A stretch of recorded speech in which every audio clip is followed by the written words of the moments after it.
Hello everyone, this is Sarika Singh. Welcome to Adhyayan Adda. हम यहाँ पर जुड़ रहे हैं अपने हिंदी के लेक्चर के लिए और हिंदी में हम क्या पढ़ रहे हैं, मुहावरे एवं लोकोक्तियाँ। ठीक है, ये बहुत ही ज्यादा इंपॉर्टेंट लेक्चर आप लोग के लिए होने वाला है क्योंकि आने वाले जितने भी एग्जाम्स में आपके हिंदी पूछा जाएगा उसमें यहाँ से आपको बहुत सारे क्वेश्चंस हैं जो आप लोग को मिल जाएंगे पेपर में। तो आप लोग के लिए लेक्चर बहुत ज्यादा इंपॉर्टेंट है, तो इसको लास्ट तक जरूर देखिएगा। और यहाँ पर अगर आप लोग नए हैं, अगर आप तक अभी तक आप लोग हमारे चैनल का हिस्सा नहीं बने, हमारी फैमिली का हिस्सा नहीं बने हैं, तो चैनल को सब्सक्राइब करके हमारी फैमिली यानी अध्ययन अड्डा फैमिली का हिस्सा जरूर बनिए। ठीक है, चलिए यहाँ पर शुरू करते हैं हम अपना पहला मुहावरा।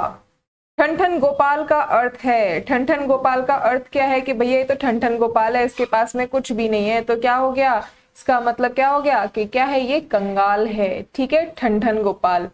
नेक्स्ट, तालू में जीभ ना लगना का अर्थ है। तालू में जीभ ना लगने का अर्थ क्या है कि भैया तालू में जीभ ही नहीं लग रही है, तो इसका मतलब क्या है कि अगर तालू में जीभ नहीं लगेगी तो कुछ बोला ही नहीं जाएगा। तो क्या होगा, मतलब तालू में जीभ नहीं लग रही है तो कुछ मतलब बोलकर रुका नहीं जाएगा, तो क्या हो गया, इसका मतलब चुप ना रहना। ठीक है, बोलते रहना बोलते रहना।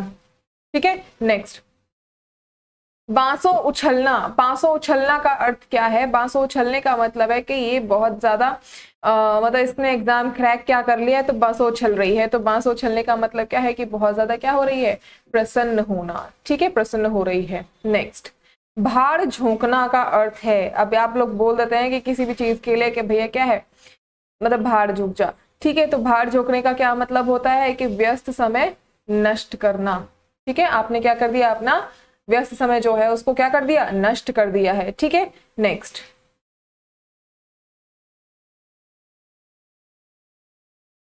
ओके यहाँ पर नेक्स्ट आ चुका है मूछ मुड़ाना। मूछ मुड़ाने का अर्थ क्या है। मैं होता है ना, जैसे होता है कि मूछ मुड़ाने का क्या मतलब है, जैसे आप लोगों ने अगर 3 इडियट्स देखी होगी तो उसमें बोलता है ना कि अगर इन दोनों को नौकरी मिल गई तो मैं अपनी मूछ मुड़वा लूंगा। तो क्या मतलब हुआ कि मैं अपनी हार मान लूंगा। ठीक है, तो क्या हो गया, मूछ मुड़वाने का मतलब हार मानना। ठीक, नेक्स्ट, लंगोटी में फाक खेलना। लंगोटी में फाक खेलने का मतलब क्या है कि लंगोटी में फाक खेलना कि दरिद्रता में और क्या, आनंद मनाना। ठीक है, दरिद्रता में आनंद मनाना क्या है, लंगोटी में फाक खेलना। ठीक, नेक्स्ट, सीधे मुंह बात ना करना। ये आप लोगों ने सुना होगा, पढ़ा भी होगा और मतलब आप लोग बोला भी होगा। ठीक है, तो सीधे मुंह बात ना करने का मतलब क्या है कि ये तो सीधे मुंह बात ही नहीं करती, इसको तो इतना घमंड हो गया है ना, इसने एग्जाम क्या क्रैक कर लिया है, सीधे मुंह बात नहीं करती है। तो क्या हो गया, इसको एग्जाम का क्रैक होने का क्या हो गया, घमंड हो गया, तो घमंड करना। ठीक है, नेक्स्ट, अब सुनीता के हाथ पीले करने का समय आ गया है। रेखांकित मुहावरे का अर्थ बताइए। हाथ पीले करने का मतलब क्या है कि भैया क्या कर दो, इसका विवाह कर दो, अब हाथ पीले करने का टाइम आ गया है। नेक्स्ट, मेरा बेटा आशीष मेरी आंखों का तारा है। अब सबके बेटे, सबकी माओ के लिए ना आंखों के तारे होते हैं। ठीक है, तो यहाँ पर आंखों का तारा का मतलब क्या है कि उसके लिए क्या है, बहुत ज्यादा प्रिय है। ठीक है, नेक्स्ट, अवसरवादी व्यक्ति हमेशा अपना उल्लू सीधा करने का प्रयास करता है। जो अवसरवादी व्यक्ति होते हैं, जिनको हर चीज में अवसर दिखता है, उसमें क्या होता है, वो अपना उल्लू सीधा करके निकल जाते हैं। तो उल्लू सीधा करने का मतलब क्या है कि बहुत ज्यादा स्वार्थ होना। ठीक है, अपने स्वार्थ की पूर्ति करके निकल जाते हैं। नेक्स्ट, कपटी मित्र के लिए सही मुहावरा बताइए। कपटी मित्र का सही मुहावरा क्या है, अगर आप लोग जानते हैं तो कमेंट सेक्शन में जरूर बताइएगा कि कपटी मित्र का सही मुहावरा क्या है। तो कपटी मित्र का सही मुहावरा क्या हो गया, आस्तीन का सांप। बोलते हैं ना कि ये तो आस्तीन का सांप निकला, है ना।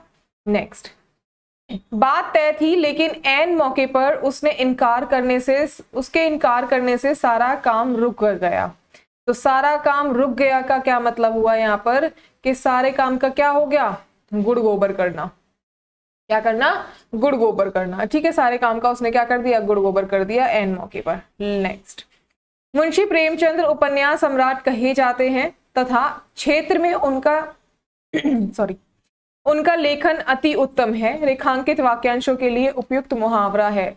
लेखन अति उत्तम के लिए मुहावरा है। अभी हम लोगों ने प्रीवियस क्लास में इसके बारे में पढ़ा था, तो इसमें क्या मतलब था, जो अच्छा लिखते हैं उनके लिए कलम तोड़ना यूज किया जाता है मुहावरा। ठीक है, नेक्स्ट, बच्चों की जरा सी शरारत पर विवेक ने, ये बच्चों की जरा सी शरारत पर विवेक ने क्या कर दिया, विवेक ने घर सर पे उठा लिया। ठीक है, बच्चों की जरा सी शरारत पे क्या कर दिया, विवेक ने घर सर पे उठा लिया। नेक्स्ट, अंधों में काना राजा। अब ये आप लोगों ने बहुत बार कहा होगा, बहुत बार सुना होगा कि अंधों में काना राजा का क्या मतलब है कि अज्ञानियों में अल्प ज्ञान वाले का सम्मान होना।